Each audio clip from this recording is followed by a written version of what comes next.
एक गांव में दो बच्चे एक स्कूल में पढ़ाई कर रहे थे। पाटेकर धनवान का बच्चा था, मगर मुंशी तो गरीब बच्चा था। लेकिन वो दोनों अच्छे बच्चे थे। पाटेकर बहुत होशियार था, हमेशा स्कूल में फर्स्ट आता था, लेकिन मुंशी को इतना पढ़ाई नहीं आता था।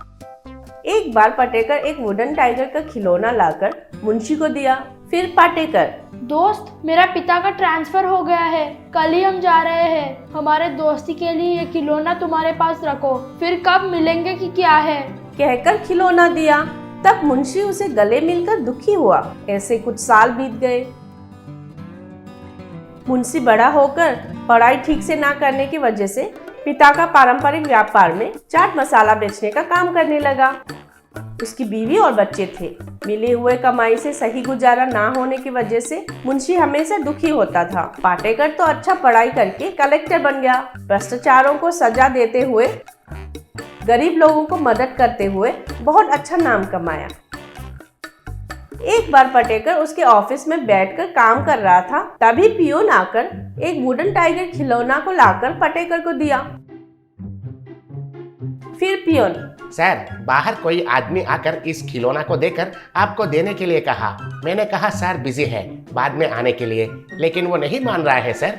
कम से कम ये खिलौना आपको देने के लिए जिद कर रहा है सर, कहा। फिर खिलौना को देखकर पाटेकर, ओह माय गॉड, वो तो मेरा बचपन का दोस्त है, कहकर बाहर आकर देखा। उधर बहुत लोग उनको मिलने के लिए आए थे। उनमें से मुंशी को पहचानकर पाटेकर, अरे मुंशी, कैसे हो यार, इतने साल हुए हैं तुम्हें देखकर, आओ अंदर आओ, कहकर उसे गले मिला। बाद में ऑफिस में पाटेकर ने उसका हालत पूछकर सब कुछ जाना। तब पाटेकर, फिर तो तुम्हारा व्यापार ठीक से नहीं हो रहा है कहते हो। ये लो, ये 1 लाख रुपए लेकर इस्तेमाल करो, और भी पैसे चाहिए तो पूछने के लिए शर्माना मत, कहकर पैसा दे रहा था। तब मुंशी, दोस्त, मैं पैसों के लिए नहीं आया हूँ, तुमको देखने के लिए आया हूँ। मेरे मुसीबत तुमको बांटने के लिए कहा था, लेकिन पैसों की मदद के लिए तो नहीं। कुछ गलत मत समझो, कहा। तब पाटेकर, तुम्हारे बारे में और तुम्हारा आत्माभिमान के बारे में मुझे अच्छे से पता है रे, कहकर आंखें बंद करके थोड़ी देर सोचकर, एक काम करो, कल से तुम तुम्हारा चाट मसाला में बनाना स्टेम के टुकड़े मिलाकर बेचो, उसके वजह से मसाला का स्वाद तो खराब तो नहीं होगा, कहा। तब मुंशी, बनाना स्टेम्स मिलाना है, किस लिए? उनको मिलाएंगे तो स्वाद खराब तो नहीं होता है, और भी अच्छा रहता है कहकर मैं सोच रहा हूँ, लेकिन क्यों मिलाना है उनको? पूछा। तब पाटेकर, वो सब तुम्हें जरूरी नहीं है, मैं जैसा कहता हूँ वैसे करो, तुम्हारा व्यापार अच्छा होगा, कहा। तब मुंशी, ठीक है पाटेकर, कहकर मान लिया। बाद में पाटेकर ने गांव में एक डॉक्टर को फोन किया। तब डॉक्टर, कलेक्टर साहब बोलिए सर, क्या काम है? पूछा। तब पाटेकर, आप मुझे एक मदद कर सकते हैं क्या डॉक्टर जी? कहा। तब डॉक्टर, बताइए सर, आपके जैसे अच्छा इंसान पूछा तो बिल्कुल नहीं कहूँगा, बताइए क्या करना है? कहा। तब पाटेकर, आपके हॉस्पिटल के बाहर जो चाट मसाला का ठेला है वो मेरा दोस्त का है, उसका व्यापार ठीक से नहीं हो रहा है, इसलिए उसको चाट में बनाना स्टेम मिलाकर बेचने के लिए कहा था। वो सेहत के लिए बहुत अच्छा है कहकर कहीं पढ़ा था, वो सच है क्या डॉक्टर जी? पूछा। तब डॉक्टर, हाँ सच में सर, वो सेहत के लिए तो बहुत बहुत अच्छा है। हर रोज 40 ग्राम खाएंगे तो उसमें रहने वाला फाइबर, पोटेशियम, विटामिन B6 के वजह से बहुत सारे उपयोग है। क्यों ऐसे पूछ रहे हैं सर? कहा। तब पाटेकर, मेरा दोस्त को बनाना स्टेम चाट बनाकर बेचने के लिए कहा था। आपके पास आने वाले मरीजों को उधर का चाट खाने के लिए बताइए सर, ये जो मदद है आपको करना होगा, कहा। तब डॉक्टर, ये मदद नहीं है जी, मेरा जिम्मेदारी है। इतना अच्छा खाना खाने को कहने के लिए मुझे तो कोई तकलीफ नहीं है, बिल्कुल रिकमेंड करूंगा सर, कहा। ऐसे गांव में सब डॉक्टर्स को फोन करके पाटेकर ने चाट के बारे में बताया।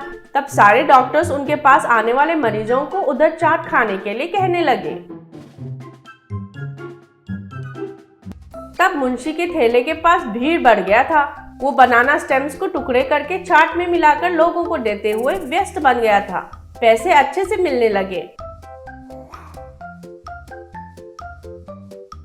फिर एक दिन मुंशी के ठेले के पास आया पाटेकर को धन्यवाद कहकर उसको बनाना स्टेम चाट मसाला बनाकर दिया। अमृतसर के पास एक छोटा सा गांव हुआ करता था। उसमें बलबीर नाम का गरीब इंसान अपने पत्नी और बच्चों के साथ रहता था। बच्चों का नाम गुरुप्रीत और रकुल थे। दोनों स्कूल में अच्छे से पढ़ाई करते थे।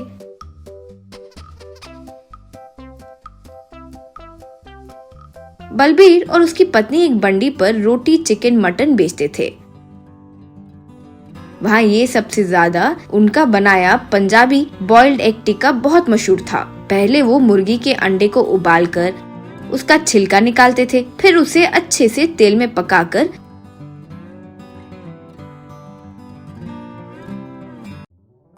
उसके ऊपर नमक, मसाला सब डालकर लोगों को देते थे। वे लोग चाट चाट कर खा जाते थे। बच्चे भी खुशी से खाते थे। गुरुप्रीत, रकुल को भी वो खाना बहुत पसंद था। वे भी बंडी के पास आकर खाते रहते थे। गुरुप्रीत, पापा, इनका स्वाद बहुत अच्छा है। ये कैसे बनाते हैं हमें भी सिखाइए, हम भी देखते हैं। यूं कहा तो रकुल, हाँ मम्मी, मुझे भी सीखना है, दिखाइए ना। यूं बोली तो बलबीर, बच्चे, इस उम्र में तुम लोग अच्छे से पढ़ाई करके खेल कूद कर जो पसंद आया वो खाना ही तुम लोगों का काम है। ये खाना बनाना वगैरह से तुम लोगों का क्या काम है? जाओ घर जाकर होमवर्क करो। यूं कहा। एक दिन घर लौट रहे बलबीर और उसकी पत्नी को एक लॉरी मारकर चली गई। दोनों की कमर टूट गई और वे बिस्तर पकड़ लिए। वो देखकर दोनों बच्चे बहुत दुखी हुए। बच्चे ही उनकी सेवा करने लगे। एक दिन बलबीर, हे भगवान, ये क्या कर दिया है तुमने? बच्चों को ही देखभाल करने के बदले अब उनसे ही सेवा करवा रहे हैं। हमें आपके पास जल्दी बुला लो भगवान, कहते हुए दुखी हुआ। गुरुप्रीत, पापा, दुखी मत होइए, वो भगवान की कृपा से हमारे साथ सब ठीक होगा। घर पर पैसे खत्म हो गए, अब हम दोनों जाकर बंडी चलाकर पैसे कमाते हैं। आप हमारे बारे में बिल्कुल फिक्र मत करिए। यूं कहा। ऐसे दोनों बच्चे बंडी ढकेलते हुए गांव में आए। रकुल, भैया, यहाँ तो ज्यादा लोग बॉइल्ड एग टिक्का मांगेंगे, वो कैसे बनाएंगे? यूं बोली तो गुरुप्रीत, पापा मम्मी को अंडों को तेल में डालकर पकाते हुए मैंने बहुत बार देखा है। रुको, पहले 2 अंडे डालकर देखते हैं कि होता क्या है। कहकर 2 कच्चे अंडे लेकर तेल में डाल दिया। बस बाप रे बाप, बचाओ बचाओ। ऐसे आवाज सुनाई दी। वे इधर उधर देखे तो कोई नहीं था। फिर से बाप रे बाप, बचाओ बचाओ। यूं पुकार सुनाई दी। रकुल, भैया, ये आवाज तो अंडे से आ रही है। यूं बोली। गुरुप्रीत तुरंत वो अंडों को बाहर निकालकर जमीन पर डाल दिया। बस वे टूटकर उसके अंदर से 2 लिलीपुट्स बाहर आए। उन्हें देखकर बच्चे आश्चर्य में थे।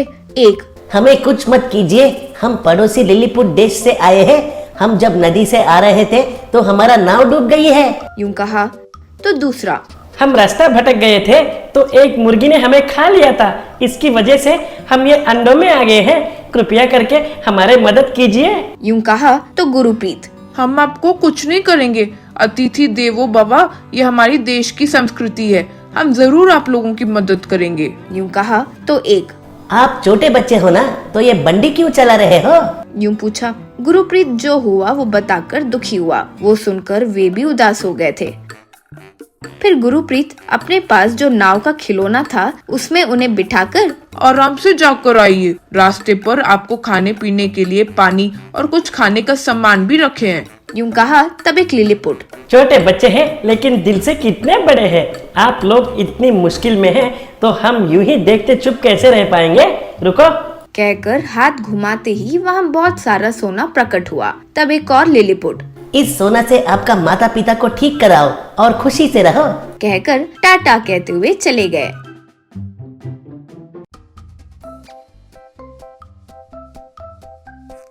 दोनों बच्चे वो सोना लेकर घर लौटे।